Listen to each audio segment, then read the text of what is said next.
Hello and welcome. I am Shannon Elizabeth Eastman. I am your host for the Work That Matters podcast. It is conversations that take place at the intersection of personal and business growth. This is an area that is deeply interesting to me, so this is very much a passion project. I get to talk to some very interesting people who are doing some really cool things in this area. We get to look at the experiences they have, the insights they've gained, and what they're doing today to make themselves a better version of themselves when it comes to running a business, being an entrepreneur, or in an area of leadership. So today I'm joined by Dino Tartaglia from the UK. I'll be in my office in Rathmines, Dublin, Ireland, just a few minutes from the Royal Canal. And we will be discussing growth, a topic I have a lot of time for. Dino presented a comment to me about a week ago, which was, you cannot outsource your personal growth. And so I've been reflecting on it for a few days, and I'm looking forward to this conversation, which will explore how and why we perceive personal growth to be an inside job that does not get outsourced, and why business growth is almost always outsourced. So Dino brings a lot of insight and experience to this that makes for a really structured and organized exchange.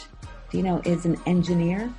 He has been an engineer for about 20 or 30 years, traveled all over the world. Today he's a coach. He's a businessman, and he likes to play in the area of troubleshooting. So let's get to the heart of the problem right now and see the best way forward. He works with experts who have a business and want to develop influence. So he has a methodology and a system, of course, being an engineer, that we also get to explore in this conversation today. So it is my intention that not only will you enjoy meeting Dino and hearing what he has to say, but there'll be something in here that, that twigs an idea or an insight or shifts a perspective for you on what's possible in your business and what you're doing today. So it is really great to have you here. Yeah, it's awesome to be here, Shannon. Thanks so much for having me on this. I feel, given what you told me about this, I feel very honored. Dino, I'm excited. Growth is a topic that's near and dear to my heart, small business growth in particular. And I really loved the challenge you brought forward, which is, facilitating effective growth for entrepreneurs and business owners. And then this idea about what we do with people who want to outsource their growth. Does it work? Does it not work? How do we make it work better?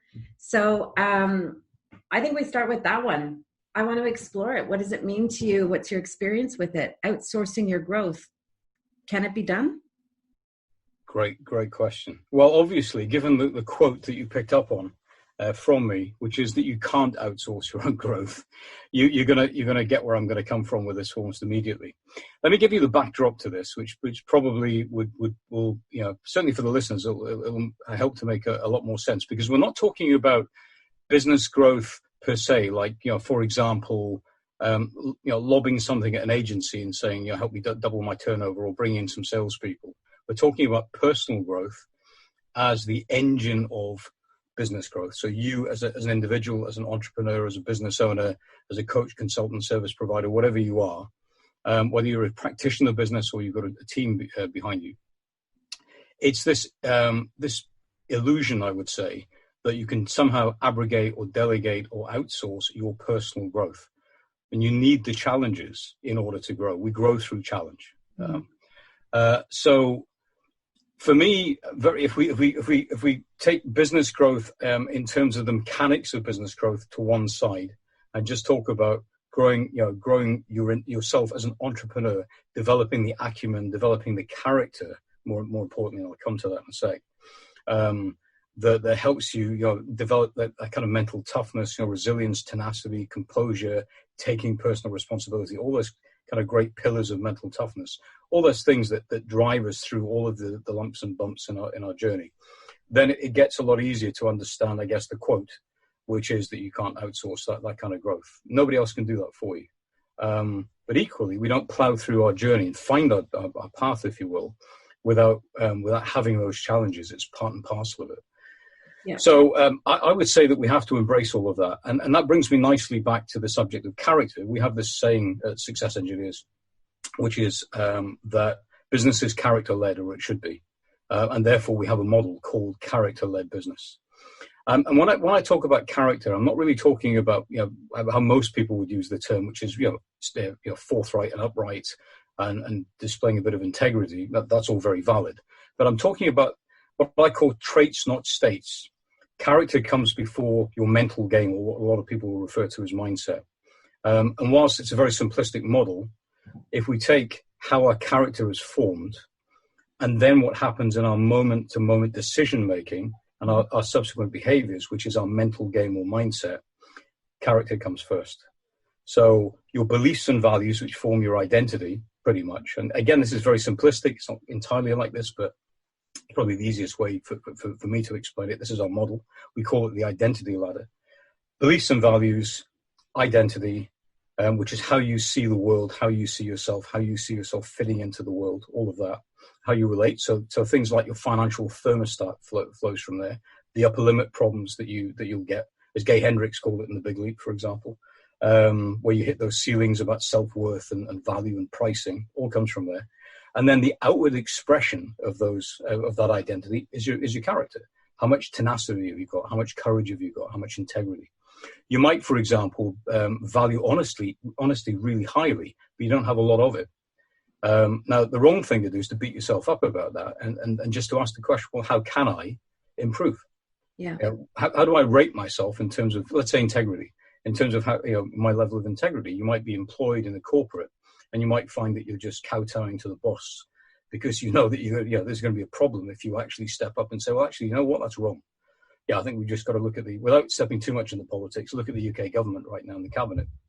There are an awful lot of people not stepping up and saying, that actually isn't right.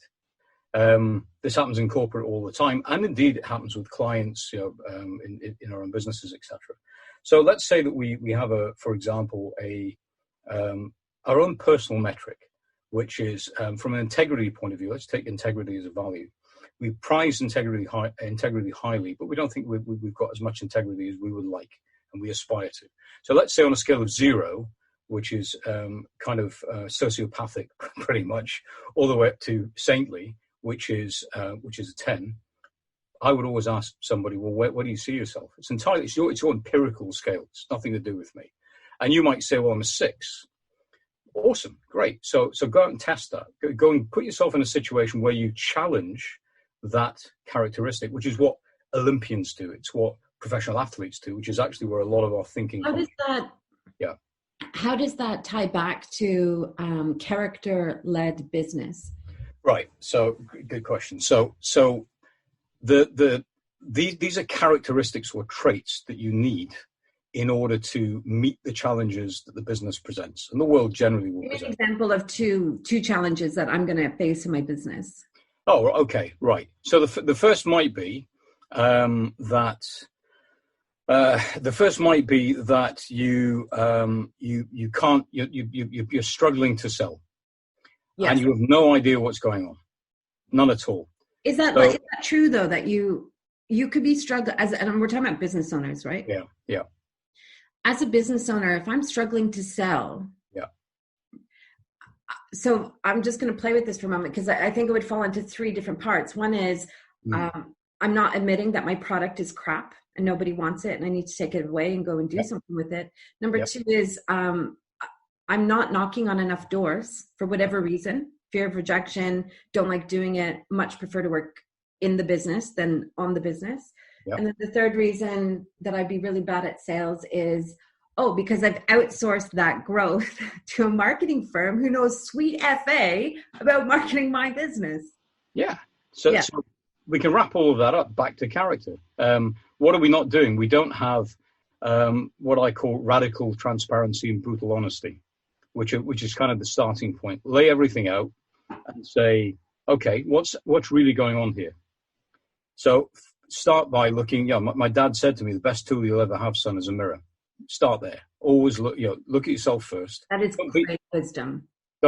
Don't beat yourself up, but look there first, and then look. Because the truth is, if you point a finger out into the world, you'll find 20 pointing back at you.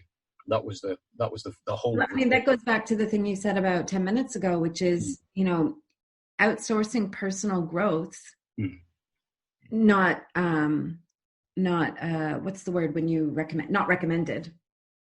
Yeah. Because it is the process of friction, challenge, setbacks, and bumps that train you and teach you and give you the insight as to why those fingers should be pointed directly at yourself whilst you're looking in a mirror, because that is, in my experience, and clearly yours, the shortest way to get from where you might be stuck and frustrated to being in some form of growth, which is clearly what your world is about today. So if we have a character-led business and I'm struggling to sell my stuff and I'm looking in that mirror, very aware that I'm struggling with selling, what am I going to see in that mirror? In your experience, having worked with so many business owners, what are the top 3 things that we see back at us? Great question. Okay, so picking up on that and the other points that you raised and how character fits into this, we first of all accept that the issue may be us, and it might be that it's a lack of skill. It might be that our mechanics aren't right, which simply means that our process isn't right, and it's not really us. It might be that we have a fear of rejection, that we're scared at some level. We have a fear of success. We have a fear of loss. We have a fear of failure. All fears. We have a fear of being found out because imposter syndrome. Yeah, big issue. Yeah. So all of these things go back to the values and beliefs that you have, which form your identity, which are expressed through your character. So what do I need? Well, I have fear. How do we banish fear? We don't. We step up the level of courage that we have, because courage is doing the thing that you need to do in the face of fear. It isn't eliminating fear. You don't get rid of fear. So fear, I love the subject of fear. Can I play with that ball for just a minute? Yeah. Sure. Fear is, I would say fear has some sisters and brothers, shame and guilt. Yeah. And then I shorten it to an FSG triangle. So in my experience, I will see business owners and entrepreneurs step up to do something for the very first time. And so maybe it is going to present a keynote with 500 people in the room. If you've never done it before, I can see that would be challenging.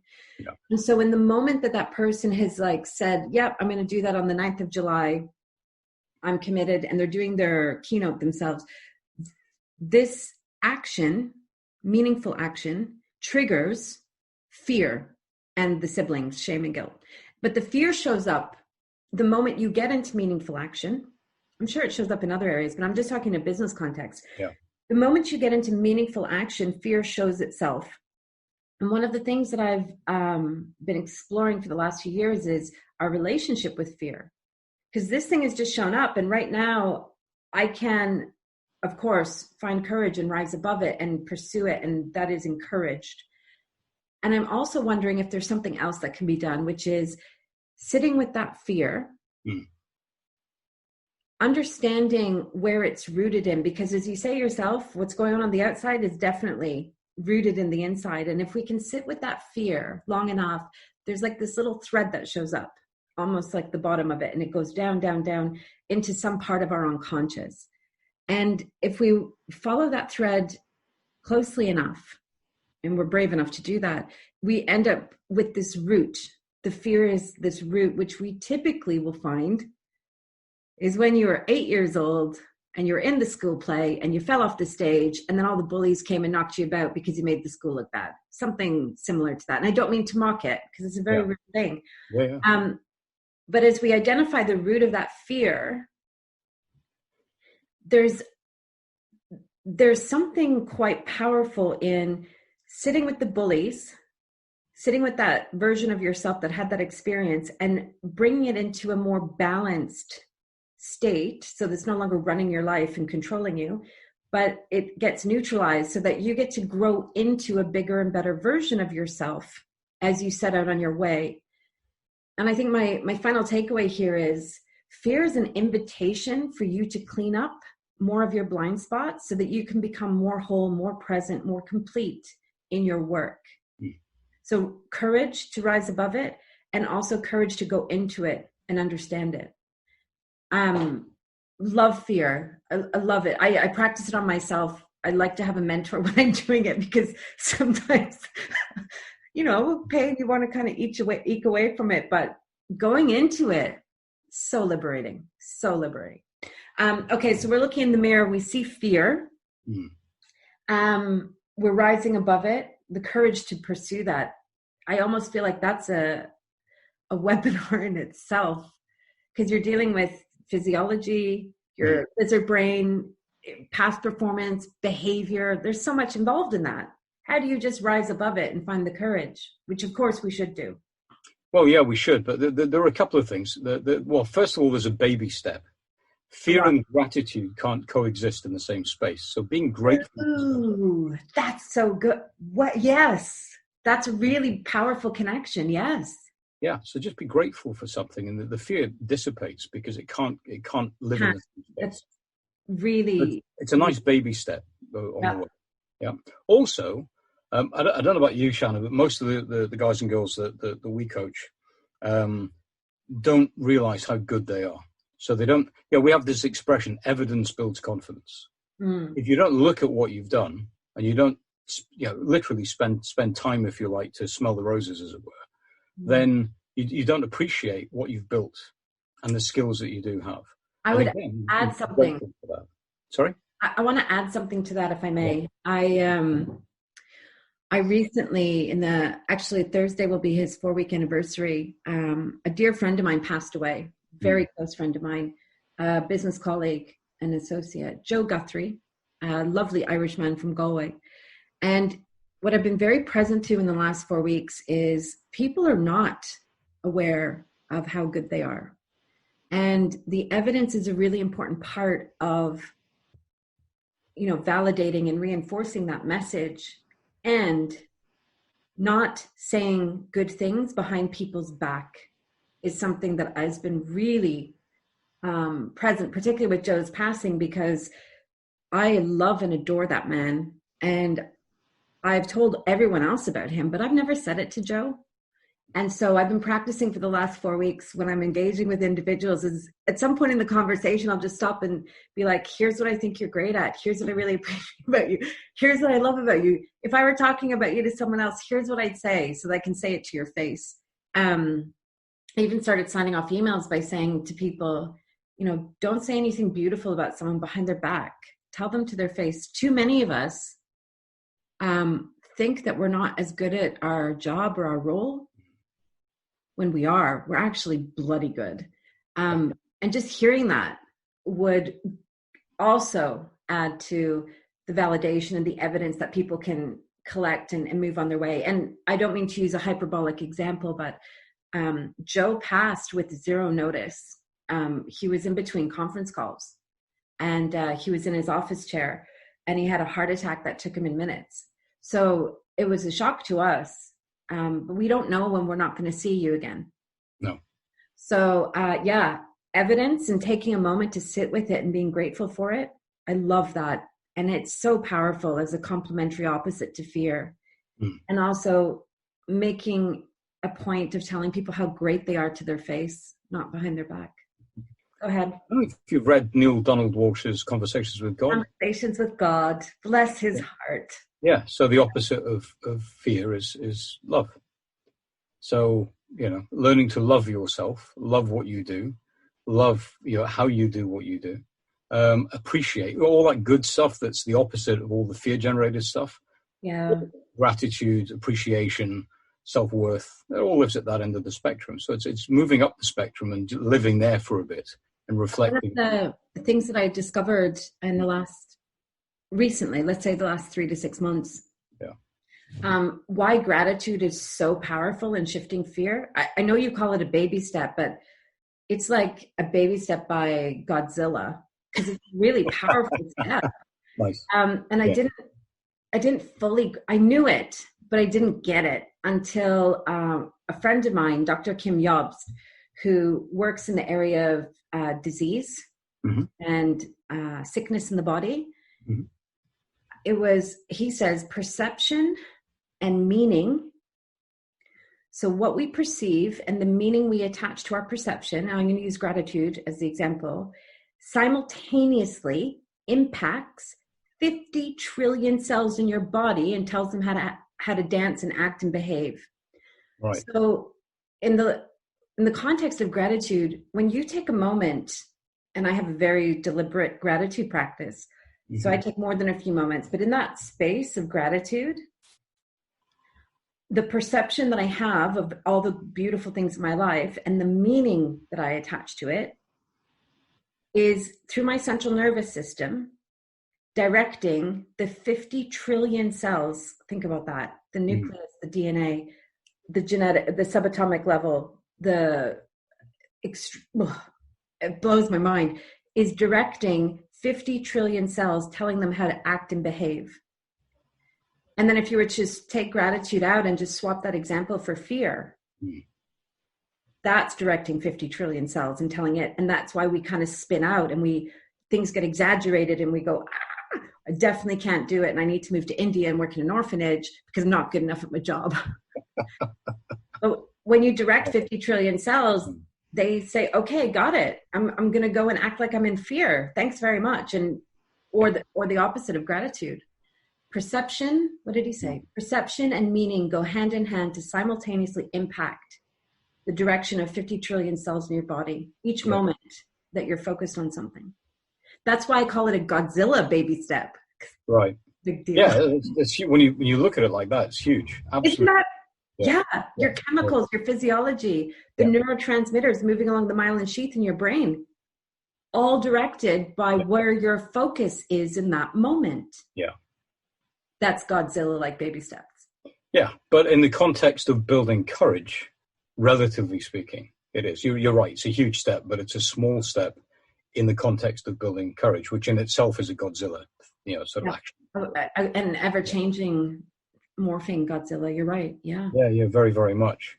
So, I'm just curious how, I can tell that you're really passionate about this. I can tell you have a lot of expertise in it. Aren't you an engineer? Yeah. Chartered, as it were, way back. Electrical and electronic engineer from a long, long time ago. Can you bridge? Yeah. Okay. All right. Here's the potted history. So, lived and worked in 23 countries on 5 continents across about 30 years, pretty much. Visited about 70 odd, but I've lived and worked in 23. So been all over the place. Yeah. I got into the oil and gas business when I was very young, and dotted around the world and did various things and came off the tools, particularly as I went chartered, started to get into management, found that I really didn't like the kind of corporate culture too much. I quite like to be on the outside of it. And I found that I had a real knack for troubleshooting, which is what I called it back then. So I moved into business development, business improvement, then found I could sell and build relationships, which I really like doing because I like people.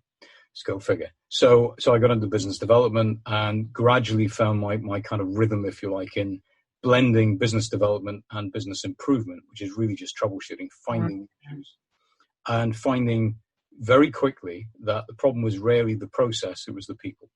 And it wasn't the people, it was the management.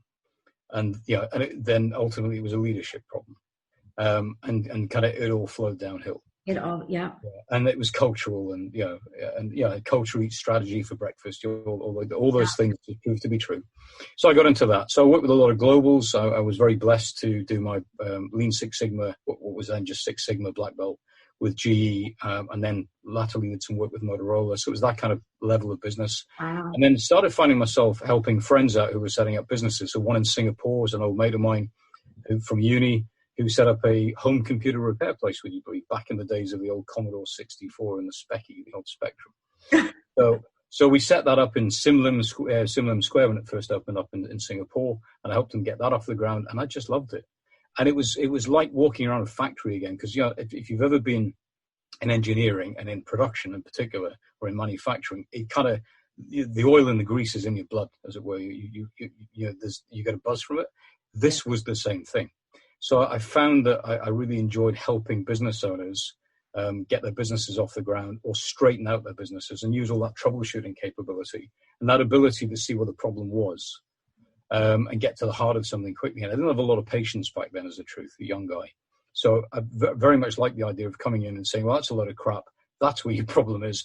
Here's why that's your problem. Root cause. Let's go fix it. Instead of dealing with symptoms and dancing around. And then eventually, as I got more experience, I started to mentor a bit more. And then when I met Simon, who's the other half of Success Engineers, who's a world-class coach, he's a sports psych, worked with a lot of Olympians, etc. I started getting really bitten by the idea of coaching and shutting up a bit more and listening a bit more in terms of helping people develop their own solutions. Because I'd learned, Shannon, over the years that people don't import a solution. That's why blueprints don't work, in my view. In engineering, blueprints absolutely work. They're critical. But in a coaching environment, in the business environment, somebody else's way of doing something you can learn from, you can gain insight from, but it's not your way. Yeah. So, it's like putting on somebody else's suit. It's never going to fit as it should. That's a really great analogy. Yeah.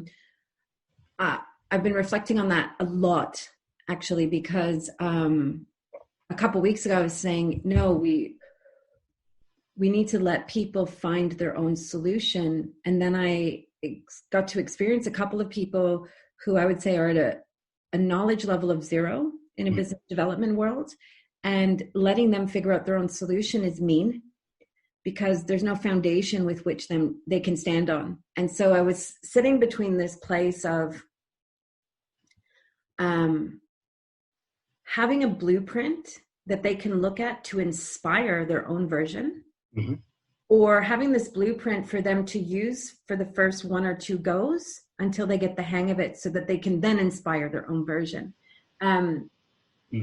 Because depending on how much experience they bring to the table, if you put me in an engineering environment, you better give me a blueprint and I will copy it to the letter, because I have no idea how to make shit up as I go over there. In this world over here, I definitely want to just observe it so that I can integrate it and do my own interpretation of it. So my conclusion is that there's a place for both. Yeah. There always is, of course. I want to explore a little bit about this character-led business. I love the name. I love the style. I love the approach. Where did it come from? Like, where did you get the idea from? I guess Simon wrote, he's written, I think 8 books now, but at the time that I re-engaged with him, because Simon and I were old friends from way back. Actually, on my wall, there's a shirt from Newcastle Falcons. So I used to sponsor a couple of players there, which is my local rugby club, because that's the sport that's closest to my heart. And Simon was a young, fresh-faced sports psych back in the days when the game went professional at the turn of the millennium. So I was sponsoring this guy, actually, whose shirt that is. And I bumped into Simon, and we clicked. He was a bit younger than me, but we became good friends. And then I went off and traveled the world and did whatever, and came back. And about 4 years ago, we bumped into each other again. And by that time, he was an in-demand keynote speaker. He was a world-class coach, and he'd written 6 books. Go figure. 4 of which were mainstream published. And I had a read of a couple of books, and particularly I read a book called How to Develop Character. And I said, mate, I know a strata of business that is screaming for this, and they don't even know, because to your point earlier, they don't have the business acumen to understand the gaps and the problems. Yeah. So they're going around in circles on what I call the hamster wheel of business, or the treadmill, if you will, constantly putting a lot of energy into going nowhere and getting burnt out and not understanding why. Yeah, a lot of energy into going nowhere. Can we just give that a moment? Sure. That is 80-20 rule. 80% of businesses are busy going nowhere. Yeah. But you're right. There's an absence of acumen, and there's the lack of experience. They don't know that what they don't know. It's exactly that. Yeah. Yeah. It's exactly that. So I said, right, well, there's a couple of bits to this. We've got, a lack of strategic thinking, a lack of thinking generally. Martin Luther King said it best, probably. Nothing pains some men so much as having to do some hard thinking, paraphrasing. But very much the case, because thinking and change are the 2 hardest things we have to do in life and in business, I think. Can I add another one? One of my favorites is by Carl Jung.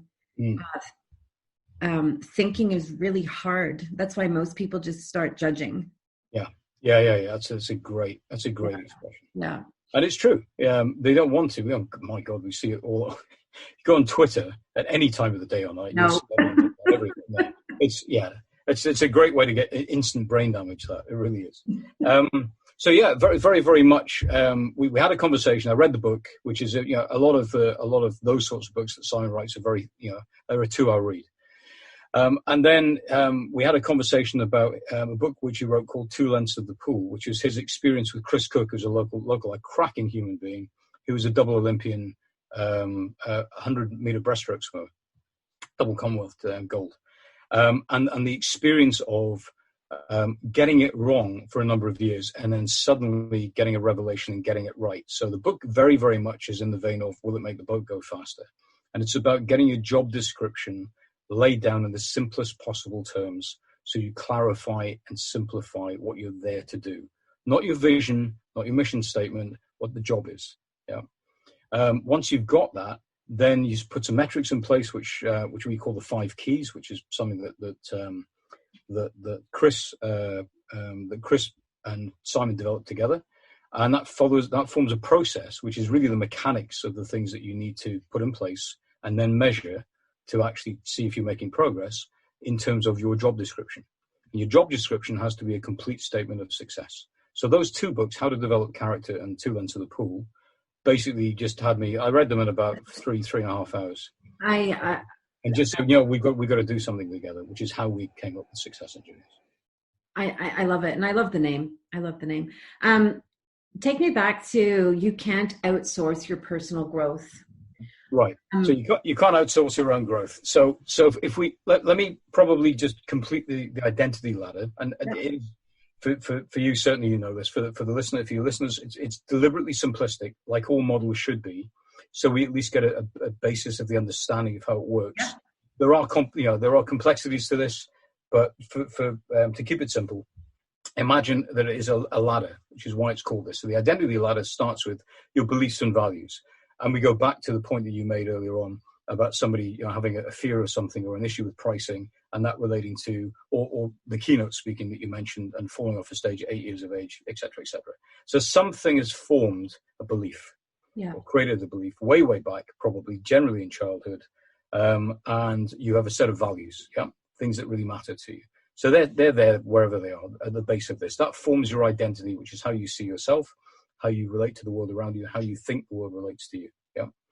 Then the outward expression of that is your character. And that's a selection of characteristics or traits. Yeah. Which are things like courage and tenacity and resilience and whatever. Yeah. All that great stuff, which is the outward expression. Then that plays into what we call your mental game. A lot of people these days call mindset. I'm still a bit ambivalent about the use of that. I'm a mental game kind of girl. Yeah. Yeah. So I tend to think mindset implies a set mind that does not move. So I quite like mental game. The mental game also describes nicely, I think, the fact that it's an in the moment thing, because your mentality or your mindset isn't set; it's in the moment. It's present. Character is enduring. Yes. Yeah. Yes. Agreed. So that then powers the decisions that you make, which is ultimately what happens. That then creates a behavior, and the behavior leads to an outcome. Yeah. So the expression that we've got from that to tie these things together is that your beliefs and values drive your behavior, but your character drives the outcome. Say that again. Beliefs and values drive your behavior. That's kind of an instinctual thing. Character drives the outcome. So the more enduring thing, and that's one that really is one to debate and talk about. But we say that to get people thinking, because it's if it's a cause and effect thing, how does it work? Well, the reality is the ladder works going down as well as going up. Yeah, come from the top that inform. But the reality is that if you have more courage, the chances are you're going to be able to handle the fear of rejection to allow you to sell. To get the conversions, to bring the money in, to not have the problem that you've got right now with cash flow or whatever. But if it's in the moment, it's a hack, essentially. So think of it like this. Think those balance beams that kids walk across in gyms. There's very narrow beams. Yeah? Imagine one of those on the ground, so it's flat on the ground, and somebody says, right, run across that, use an adult. And you think, yeah, no problem at all. And you run across it. And you think, yeah, well, that wasn't much of a challenge. Great. Now it's going to go 100 feet in the air, and we're going to put you 100 feet up on a platform. Now I want you to run across it. You've got a fear of heights. And you're looking at that thinking, no sodding way I'm going across this. So then out of the blue, and this is a horrible, forgive me for this, but it's kind of a horrible kind of analogy, but it gets the point home. They bring your kid in, stick a gun to his head and say, right, go across it, or the kid gets it. It's a terrible analogy. Isn't it? I know. I blame your Italian roots. It is. Well, yeah, sorry, I'm from the South. That first stereotype. Go on. It's the first thing that pops into my head every time. My people are from Naples. What can I say? But yeah, and it's an awful one, I know. But something that is literally hits you in the gut. It's life-threatening, and there is no. And my point here is there's no question about whether or not that event is going to cause you to do something. So what happens? You change your state, not your trait. The courage is not there, but your mental state has changed because there is a threat. And the fear of what happens to your child overrides the fear of falling off the beam. So you run across. Yeah. What happens the next time? The kid's got to be threatened, or there's got to be some inducement for you to do it because you haven't learned anything, you haven't developed, you haven't grown, and of course you can't outsource that. It has to happen internally. Now, if you develop the capacity for courage, when you're up there, you then decide whether it matters enough to you to do this thing without the inducement or the threat. Yeah. And then if you develop your courage sufficiently, you just do it because you learn how to tackle the fear.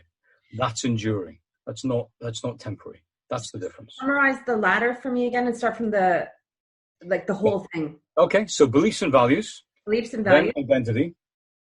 Yeah. Identity. Yeah. So how we see the world, how we see ourselves. Yeah.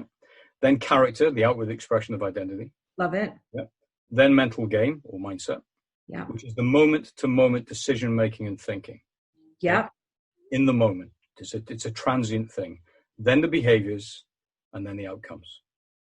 So there's 6 in total. Yeah. Beliefs and values, identity, character, behavior. No, mental game. Mental game, yes. And then? Behaviors and then outcomes. Mental Think of the kind of causal train here. Yeah. So I believe something to be true about myself, about the world, about you. Yeah. That forms my identity. So how I see that, how I perceive that, the meaning that I give to it. Yeah. To that quote, that great piece of advice and science that you were given. So I give this meaning. Now it's locked in my identity, which of course, as you know, can be shaped and changed. That is expressed through my character. So I have a fear of something.